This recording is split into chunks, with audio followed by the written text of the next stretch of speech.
So welcome back, everybody. Hopefully you can hear me over these fans. It's 100 degrees here in the shop, so I'm running multiple fans so I don't die making this video. So in today's video, we do a tremendous amount of mowing here on our 50 acres, plus I lease another 38 acres that I also mow as well and take care of.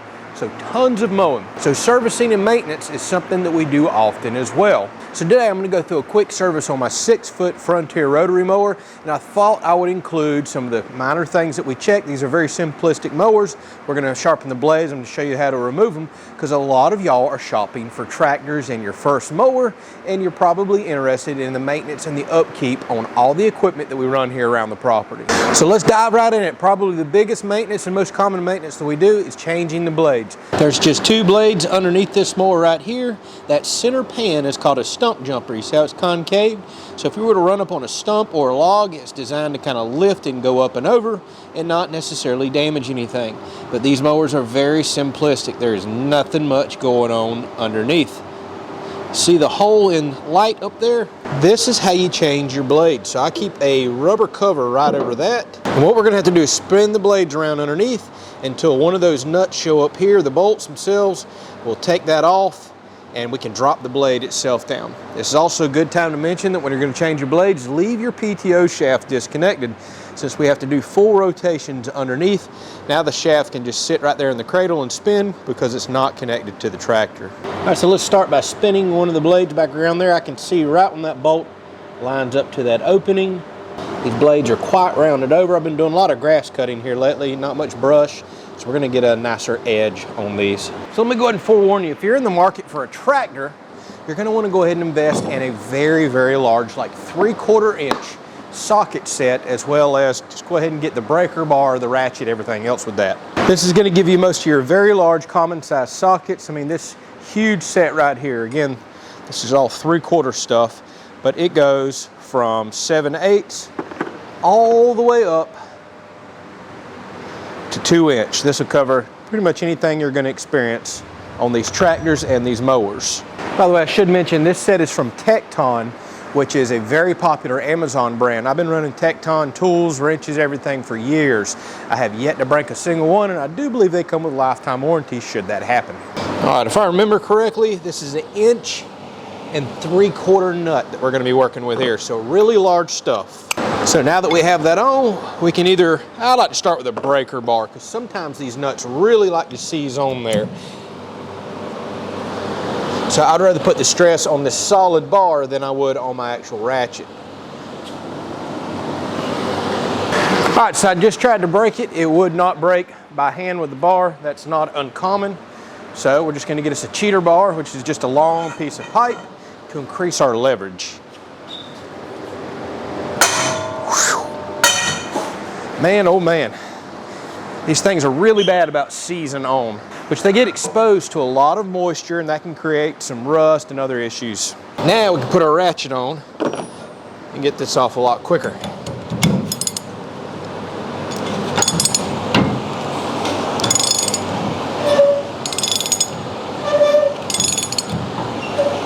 And before I get all the way underneath to grab this blade, you need to support your mower with something. Although I fully trust my tractor hydraulics, you'll often see me put safety stands, or in this case, I'm just gonna put my several ton jack underneath to support this. All right, now we can reach underneath, work this blade back and forth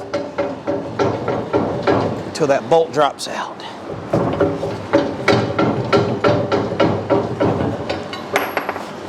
You see all the rust on this as well. Need to get me another can of anti-seize and start putting on these. All right, now we spin this around and repeat the process.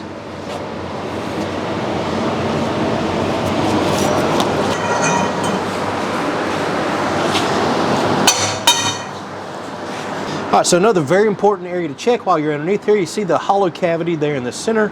There's a big nut. I got some grass and stuff around that I need to check. But more importantly, if we look up above the pan, you see where it connects to the shaft right there in the center. Check that area very closely for any kind of twine, wire, anything else. And that's because that connects to the bottom side of your very expensive gearbox, probably the most expensive part of this entire process that you would ever replace.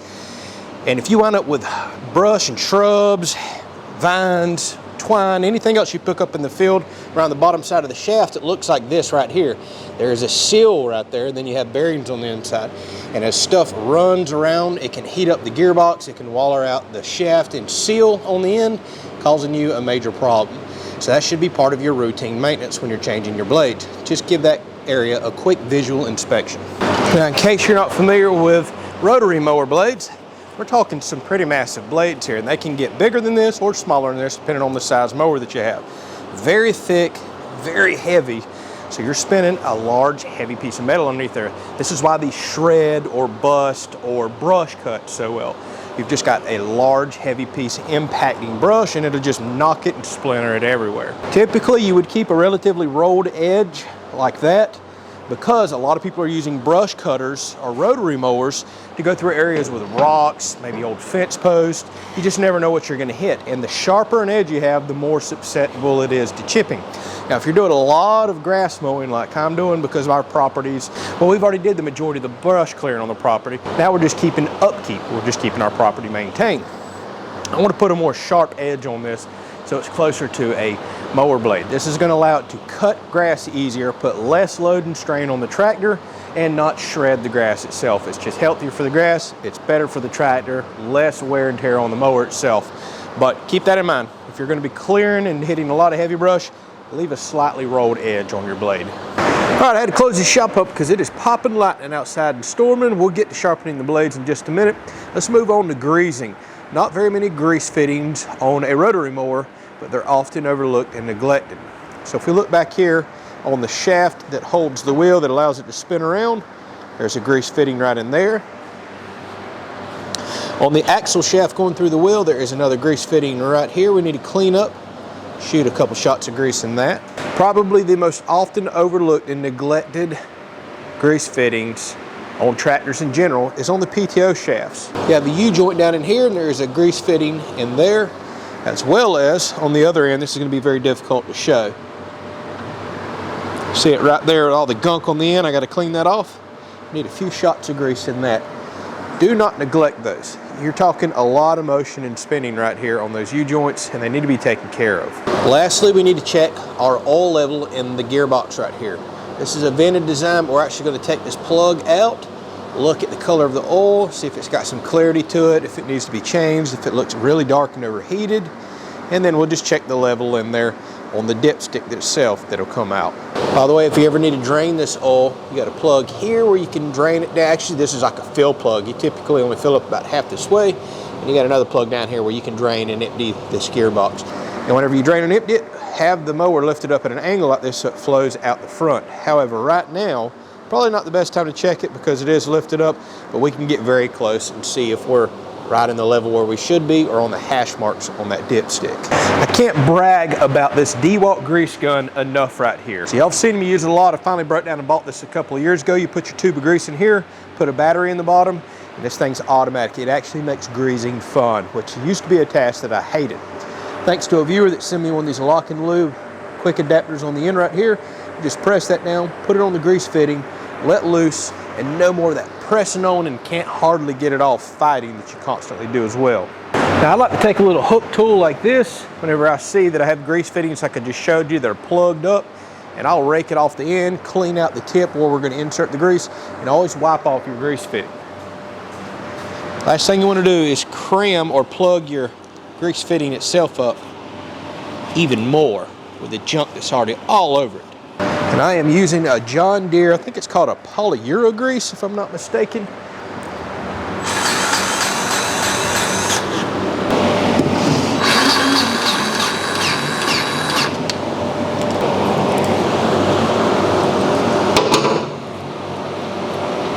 All right, so I forgot this model does not have a dipstick. So what we're going to need to verify is where this overfill plug is right here, which is about halfway down. Grab a flashlight.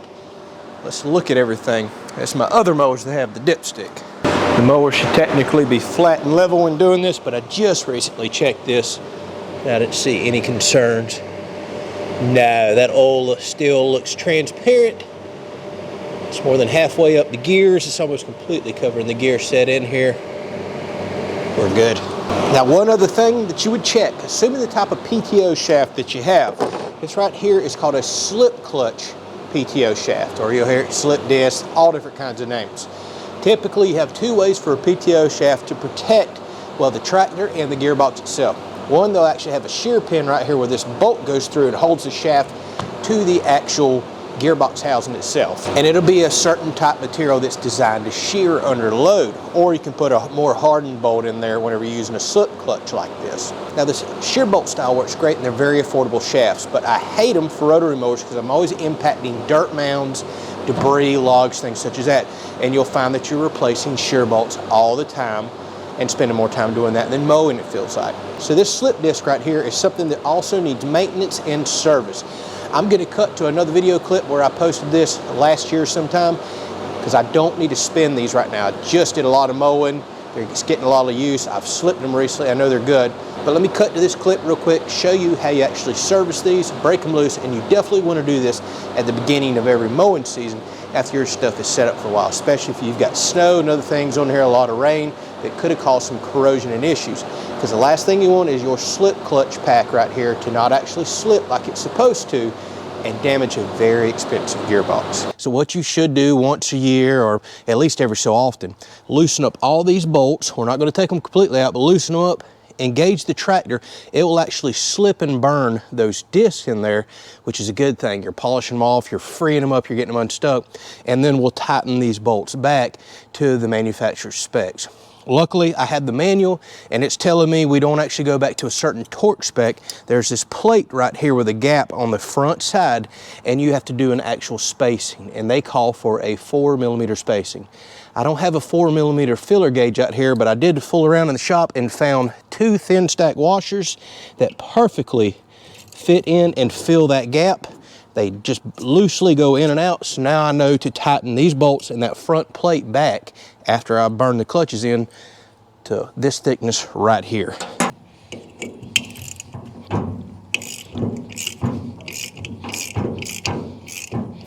All right, so everything is nice and freed up. As you can see, I don't actually have the protective plastic cover here.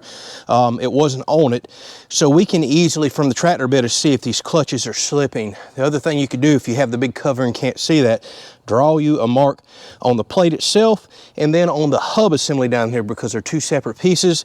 Line a mark up, spin your tractor, spin your clutch, burn it in, and if you come back and those marks are still lined up, you didn't slip your clutch. If they're no longer lined up, you know that you did and you burn it in correctly.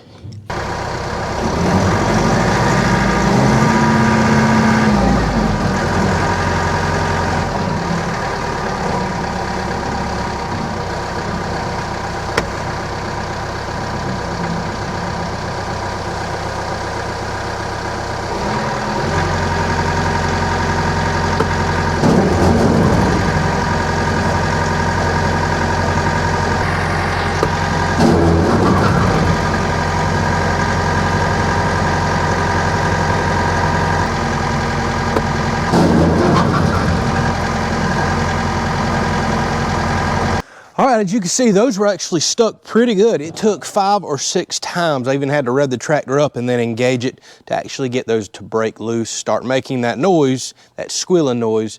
And then I engaged it several more times. And as soon as I heard the squeal stop, I knew they were kind of slipping and freeing themselves up. And I'll try to tighten these evenly, kind of like you do car lug nuts, things like that. I don't want to just tighten one at the same. I don't just want to tighten one all the way down and then move right on to the next one. So I'll keep kind of jumping around here. When it comes to sharpening these blades, I like to use a flat disc. And the reason is I've noticed when you use the really hard grinding disc, it tends to overheat and change the temper of that blade right there, which is already very hard still. And I don't want to do that. The flat discs themselves remove plenty of material. I use a 40 grit disc to do that with, and it doesn't overheat the blade, discolor it, and ultimately leading to a failure point if you hit something hard.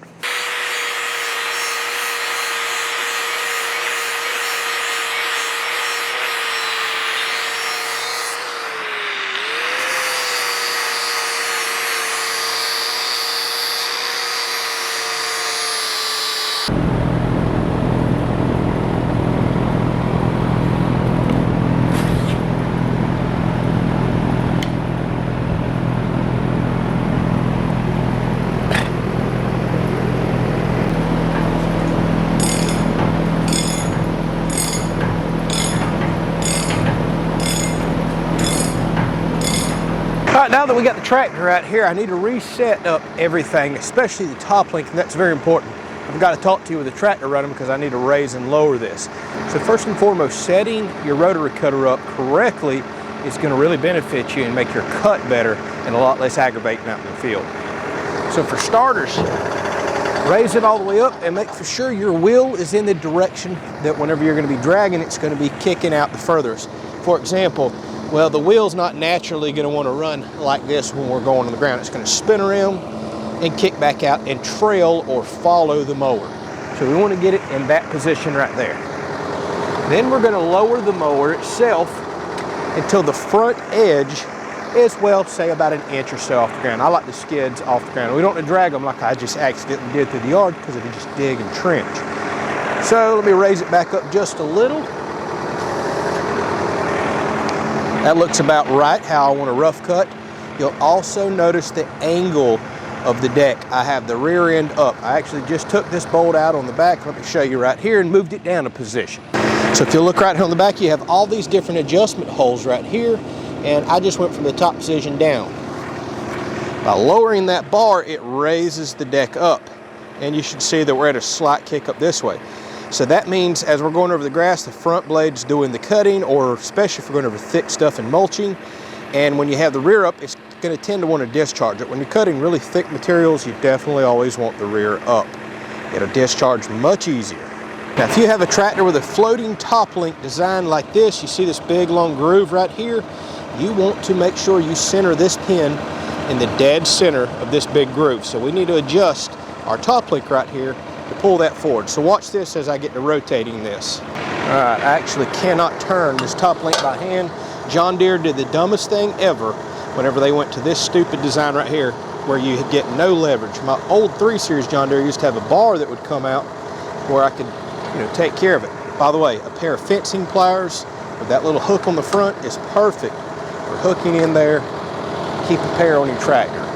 Plus, they're also good to have around if you wrap up fence wire in your mower and cut it all out. All right, so let's go back this direction. Now to get a whole lot easier where I can do it by hand. So pay attention as I sit here and turn this. Look what's happening down here. See how that's sliding backwards? We want to get right in the top dead center. And let me tell you something, don't ever buy a rotary mower without a floating top link. There's not many made now, and if you find one that didn't have it, it's probably very cheap. So why is that so important? If you're mowing on flat ground, it really doesn't matter much, but nobody has perfectly flat ground. So imagine this, the tractor's about to go up a hill this direction. What's going to happen back here? If this was all rigid, you would bend everything you see up here. You'd bend all these supports and bars, and I've seen it happen before on mowers. But when you have that floating top link, as you go over uneven ground, it allows the tractor and this to pivot independently of each other. And that's very important. Sometimes when you lift up, well, that's fine. This can go to the rear. The mower will lower and eventually it'll reach a point that it'll lift up with the tractor. But whenever you go up a hill extreme angle, while this wheel is still way back there, you're doing this to your mower and tractor. Hopefully y'all can see me. And if there's no float in here, again, you've just damaged everything. All right, so we're dead center. We're off the ground about a inch, inch and a quarter. The back's up a little higher, kicked up so we can get rid of all the thick field grass and any debris and trash and other stuff that I cut up. It'll easily discharge out the rear. And here's another important thing. Now that I have this deck set where I want it, I'll go set my 3-point raise and lower arm inside the tractor. I'll put a lock on it. Come in the tractor and we look at our 3-point lower control arm right here. We can raise and lower. You see all these different adjustments. Well, it's already set because I can set it from the outside with the John Deere. So I'm going to loosen this lock, go up to where that arm is, which is about 3.5 on the dial. I'll lock this in. So now I can raise the mower up all I want to go drive around, but when I lower it back down, since I'm on perfectly flat ground right here where I set this up, all right, I just put it back down to the stop. It looks about perfect. We're just barely floating above the ground, so we shouldn't wind up digging into the ground like I did here because I pulled out of the shop and forgot that I had the top link adjusted very aggressively so I could get under and change the blades. All right, y'all, hopefully you enjoyed that episode. This is just standard maintenance and things that you have to do to take care of your equipment so it'll take care of you. All right, a lot more tractor episodes coming, food plot episodes coming, and we're starting on the deck build at the house if you're curious about another DIY project that's coming up. Thanks for watching. I got to get back to mowing.